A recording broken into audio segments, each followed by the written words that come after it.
घडलंय तर त्याच्याहीसाठी तो उपयोगी पडेल, तंत्रज्ञान काही आहे त्याच्यासाठीही उपयोगी पडेल. मग असं करता करता भविष्यकाळाचा विचार केला तर आपण खूप यंत्रमानव होऊ का? दोन पातळ्यांवर आहे म्हणजे याचं उत्तर. एक तर असं आहे की आपण थोडंसं तुम्ही सांगितलं ना त्या उदाहरणाच्या मुळाशी जाऊयात, की मुळात अशा प्रकारचं ॲप आणावं असं कुणाला का वाटलं किंवा एखाद्या कंपनीला का वाटलं, की डिव्होर्स होत आलेला आहे आणि तो डिव्होर्स म्हणजे काय होऊ नये, त्यांचं एकदम व्यवस्थित व्हावं, तो बेबनाव राहू नये म्हणून सॉफ्टवेअर आणावं असं का वाटलं? तर डेटा अॅनालिटिक्समध्ये कुणाला तरी असं लक्षात आलं की डिव्होर्सचं प्रकरण वाढलेली आहेत, डिव्होर्सची प्रकरणं वाढलेली आहेत. हे डेटा अॅनालिसिस कुठे कुठे होतं, तर हे फक्त एकाच ठिकाणी नाही होत, तर फेसबुकच्या माध्यमातून होतं, व्हॉट्सअपच्या माध्यमातून होतं, किंवा तुम्ही जे जे काही वापरता त्या सगळ्याच्या माध्यमातून होतं. त्याच्यामधनं एक असा कॉमन म्हणजे आपण शाळेमध्ये लसावी मसावी कसं काढायचो, तर तसा एक लसावी मसावी काढला जातो आणि त्या अॅनालिटिक्सच्या सॉफ्टवेअरमधनं काढलेल्या लसावी मसावीमधनं असं लक्षात येतं की ही विकली जाणारी गोष्ट आहे. त्यावेळेला ते ॲप येतं. म्हणजे आपल्याला थोडंसं त्याच्या मुळाशी पण जायला पाहिजे. मी मगासपासून जे डेटा बिग डेटा जे सांगतोय तर त्याच्यामधनं आलेलं हे प्रकरण आहे. आणि मी मगाशी असं म्हटलेलं होतं की आपण कसं आयुष्य जगतोय ह्याचं पॅटर्न्स ते करतात आणि त्याच्यामधनं भविष्यातली प्रॉडक्ट्स येतात. तर हे कोणाला तरी असंच वाटलं म्हणून आलेलं प्रॉडक्ट नाहीये. आणि तुमच्या माहितीसाठी त्याला अतिशय चांगलं डाउनलोडिंग आता मिळतंय, तर याचा अर्थ त्याची गरज आहे हे आपल्याला लक्षात येईल. तर आता हे कसं आहे, तर पुन्हा याच्यामध्ये प्रायव्हसी इन्व्हेजन आहे. म्हणजे हे कसं लक्षात आलं ह्या सगळ्या डेटा अॅनालिटिक्स वाल्यांना, तर अशा प्रकारचे गोष्टी होत आहेत. मग हे कुठून लक्षात आलं, तर तुमचे माझे जे वेगवेगळे संवाद फेसबुकवर चालू असतात. म्हणजे मी समजा जर का फेसबुकवर आहे आणि मी माझ्या मित्राबरोबर एक खासगी चॅटिंग करतोय, म्हणजे आपल्याला माहिती आहे की एक फेसबुकच्या वॉलवर गेलेली जी गोष्ट असते ती सार्वजनिक होते आणि तुम्ही प्रायव्हेट मेसेजेस पण देऊ शकता. म्हणजे प्रायव्हेट मेसेज बॉक्समध्ये तुमच्या मित्राला किंवा मैत्रिणीला. तर तुम्ही समजा तो टाकलात की अरे तुला माहिती आहे का मी परवा अमुक अमुकला भेटलो आणि त्यांचं आता काही बरं चाललेलं नाही आणि प्रॉब्लेमच आहे आणि आपण ते सॉल्व्ह करायला पाहिजे तसं आपल्याला वाटते, की त्यांना लक्षात येतात याच्यामध्ये 4 ग्राहक आहेत. म्हणजे हे बोलणारे 2 ग्राहक आणि ते नवरा बायको हे 2 ग्राहक, ते याच्याकडे ग्राहक म्हणून बघतात देशपांडेजी. तर असं त्यामुळे आपला हे थेट कार्यकक्ष माझं म्हणणं आहे. तर अशा प्रकारे ते बघतात आणि मग त्यांना ते सगळं लक्षात येतं आणि मग त्याच्यातनं ते सॉफ्टवेअर वगैरे येतं. तर याच्यामध्ये प्रायव्हसी इन्व्हेजन पण आहे. तर असं प्रायव्हसी इन्व्हेजन करण्याचा अधिकार फेसबुकला किंवा व्हॉट्सअपला किंवा इतर सोशल नेटवर्किंग साईट्सना आहे का? म्हणजे पुन्हा तेच गुगलचं उदाहरण आहे की ते काय सांगणार की आम्ही कुठे मॉनिटर करतोय, यंत्र मॉनिटर करतंय, सॉफ्टवेअर मॉनिटर करतंय, पण मग मुळात अशा प्रकारचं हे कुणीतरी मला मॉनिटर करतंय की नाही, हो की नाही, हो. मग ते व्हायला पाहिजे का नाही याच्यासाठी आपल्याला कधीतरी एकदा झुंजावं लागणार आहे. म्हणजे हे जे काही ग्राहकांचे म्हणून जे काही अधिकार आहेत ना, याच्यासाठी आपल्याला म्हणजे मला असं वाटतंय की येणाऱ्या एक 5-6 वर्षामध्ये 8-10 वर्षामध्ये याच्या संदर्भातली मोठी आंदोलनं जी आहेत ही आपल्याला 100% करावी लागणार आहेत. दुसरा प्रश्न फक्त मी विसरलो. कार्यक्रम आवरता घेते, पण तरी सुद्धा एक खूप महत्त्वाचा प्रश्न चळवळींच्या दृष्टीने आपण मागच्या काही वर्षांमध्ये बघतोय की फेसबुक आणि इतर ज्या काही सोशल नेटवर्किंग साईट्स आहेत तर त्याच्यातनं अनेक जिव्हाळ्याचे प्रश्न ह्या प्लॅटफॉर्म्सवर मांडले जातात. त्याला तरुणाईचा प्रचंड प्रतिसाद मिळतो. पण परत असंही लक्षात येतं की जेवढं म्हणजे जे पूर्वी आपण समजा आंदोलन करायचो ते रस्त्यावर उतरून करायचो, परिणाम व्हायचा, तेव्हा जेव्हा काही असं हे प्लॅटफॉर्मवर ह्या नेटवर्किंग साईट्सवर खूप रिस्पॉन्स मिळतो, त्याला प्रसिद्धी मिळते, पण लक्षात येतं की जेवढा परिणाम व्हायला हवा किंवा तो बदल जो व्हायला हवाय तो तेवढा काही झालेला दिसत नाही. तर मग हे फक्त कागदी घोडेच राहतात का? आणि मग जो बदल व्हायला हवा तर तो कसा व्हायला हवा?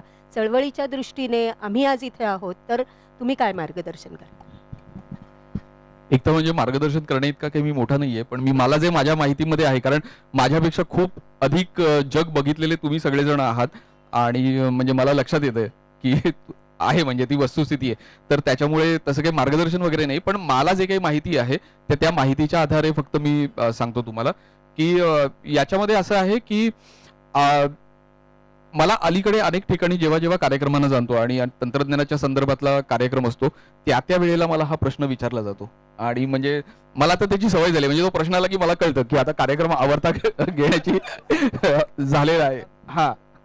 तर कार्यक्रमातला हा प्रश्न असतोच की 100% की तरुणाईचं एक असं आहे की तुम्ही आत्ताची सगळी म्हणजे एकूण गेल्या 2 वर्षामध्ये जगभरात झालेली आंदोलनं आणि आपल्याकडची आंदोलनं ही जर का तुम्ही बघितलीत तर तुम्हाला असं लक्षात येईल की मग ते सिरियामधलं असेल किंवा आणखीन कुठच्या ठिकाणचं असेल, इजिप्तमधलं असेल, तर या सगळ्याच्या मागे एक सोशल नेटवर्किंगची क्रांती होती आणि ती तिथे झाली. त्याचं कारण तिकडचं वातावरण तसं आहे, तिकडे क्रांती वगैरे होऊ शकते.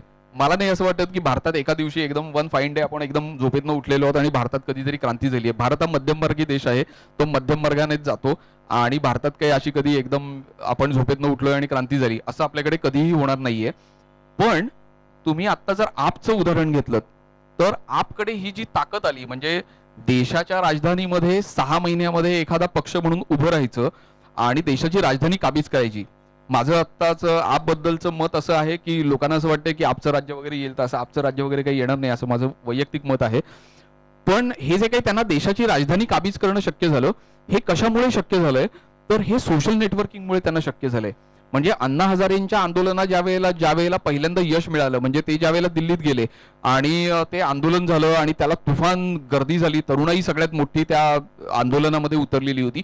तर ही सगळी तरुणाई कुठून आली, तर ही सगळी सोशल नेटवर्किंगवरनं एकत्र आलेली होती. आणि ही सोशल नेटवर्किंगची खूप मोठी स्ट्रेंथ आहे, खूप मोठी स्ट्रेंथ आहे, खूप मोठं बळ आहे हे सोशल नेटवर्किंगचं.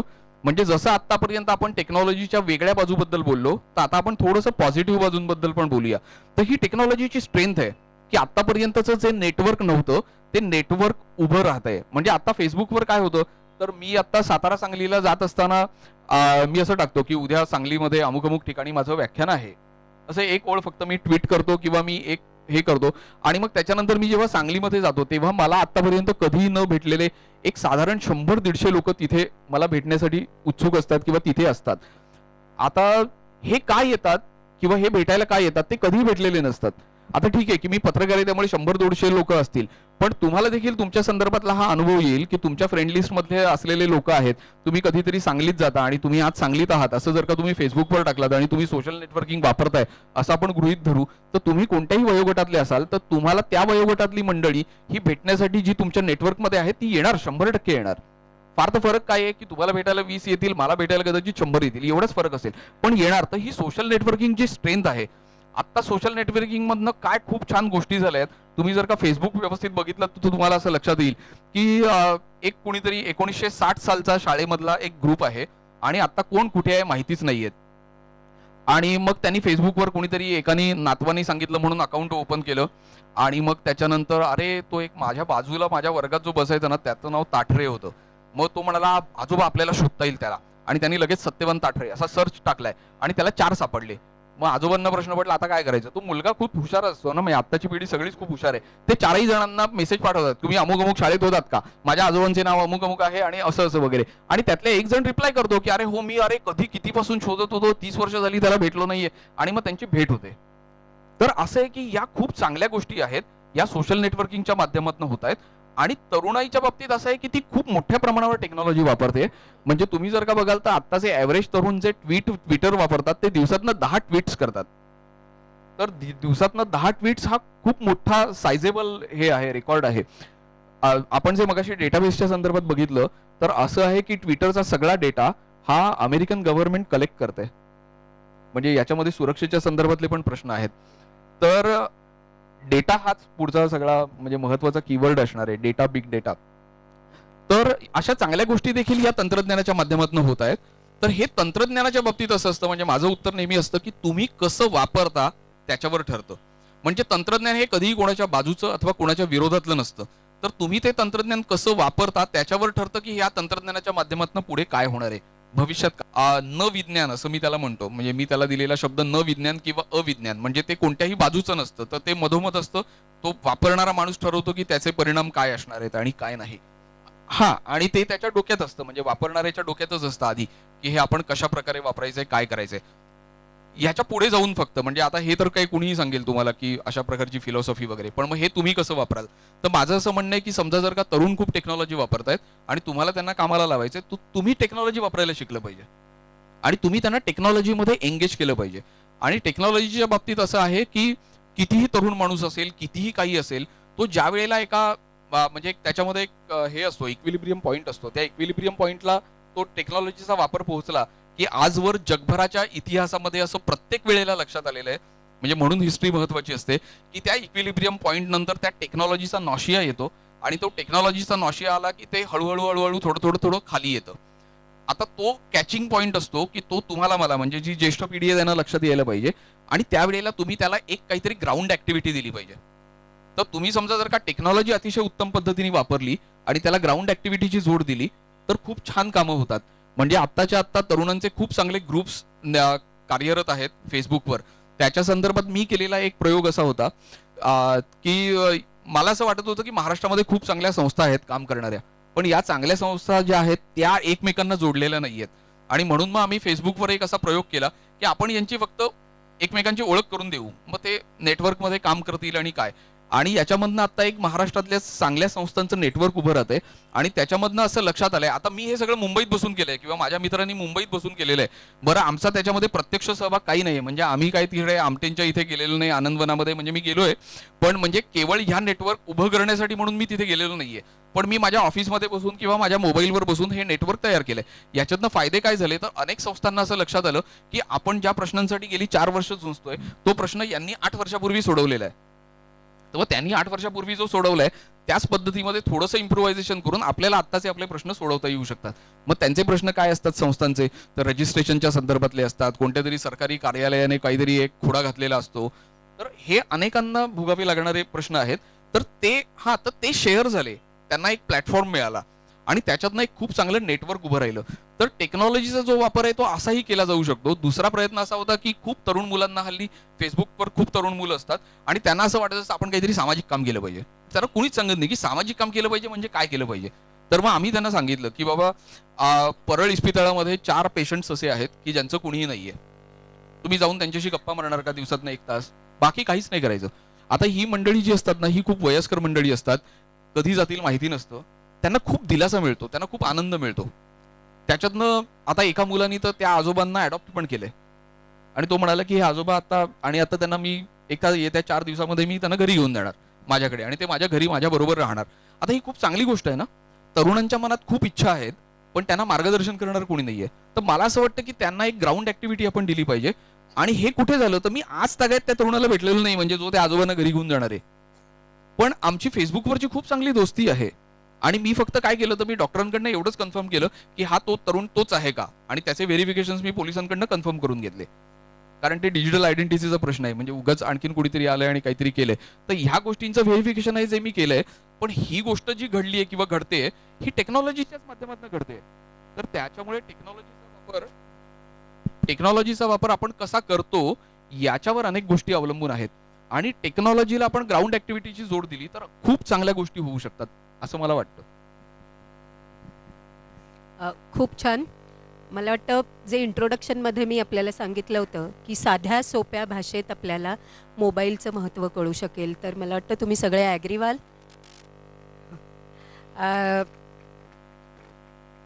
विषय खूप छान रंगत आला आहे, पण वेळेची मर्यादा आहे, त्याच्यामुळे आपण हा विषय आत्ता इथे थांबवतोय. खूप खूप धन्यवाद. एक वेगळाच आयाम तुम्ही मोबाईल ह्या एका छोट्याशा उपकरणाला दिलात. नाहीतर आत्तापर्यंतचं आम्हाला जे नॉलेज होतं ते होतं की मोबाईल फोन घ्यायचा, SMS घ्यायचा, ॲप्स घ्यायची. ह्याच्या पलीकडे आपल्या हातात किंवा आपल्यात शक्ती काय आहे, आपली ताकद काय आहे, तर आपण स्वतः, आपला डेटा, आपली माहिती ही आपली ताकद आहे, हे आपल्याला सांगून दिलंय. त्याच्यामुळे खूप खूप धन्यवाद.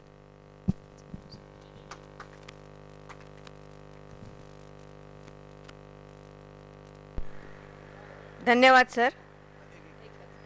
हा फक्त तुम्ही मगाशी असं म्हणाला होता सुचवा, तर मला बसल्या बसल्या म्हणजे मगाशी तुम्ही सांगितलं तेव्हा सुचलेलं होतं. तुम्ही वेगवेगळ्या प्रकारचे धान्य म्हणजे आपण ग्राहक संघातर्फे हे करतो, तर तुम्ही असं एक ॲप डेव्हलप करू शकता की ज्याच्यामध्ये त्याचं रेटिंग केलेलं आहे.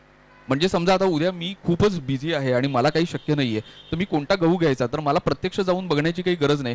कदाचित असं होऊ शकतं की ज्यांनी तो वापरलेला आहे त्यांनी त्या ॲपवर रेटिंग टाकलेलं आहे 4 स्टार, 5 स्टार, 3 स्टार, आणि त्याच्या प्रकारे मी केलंय. तर अशा प्रकारचं एक खूप चांगलं उपयुक्त ॲप तुम्ही याच्यामधनं करू शकता आणि ते खूप जणांच्या सोयीचं असू शकतं.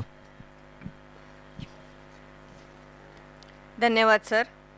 अतिशय कठीण असा विषय आणि किचकट म्हणूया थोडाफार, पण तरीसुद्धा तो अतिशय सोप्या भाषेत आणि आपल्याला समजेल अशा भाषेत त्यांनी छान विशद करून सांगितला.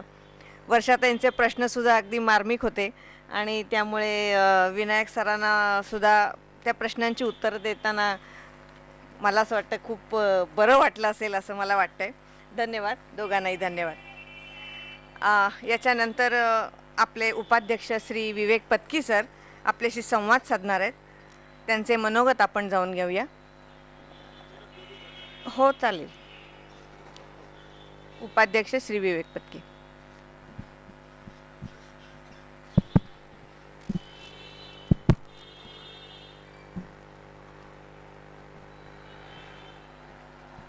मधुकररावांच्या स्मृतीस वंदन करून मी माझ्या बोलण्याला सुरुवात करतोय. माननीय श्री गुजराती सर, विनायक परब, आपले देशपांडे, विश्वस्त लना गोडबोले, अनुराधा गोरे आणि इतर 50च्या वरील आणि लॅपटॉपवरनं बघत हा कार्यक्रम बघत असलेल्या 50च्या खालील सर्व तरुण तरुणींना, तरुण ग्राहकांना माझा नमस्कार. तरुणाई ही मनात आहे आणि मला वाटतं तरुणाईतलं चैतन्य हे मुंबई ग्राहक पंचायतीने अनेकदा दाखवून दिलेलं आहे. 40 म्हणजे खरं म्हणजे हे मुंबई ग्राहक पंचायतीच्या संस्थेच्या जीवनातलं एक तारुण्याचं वय.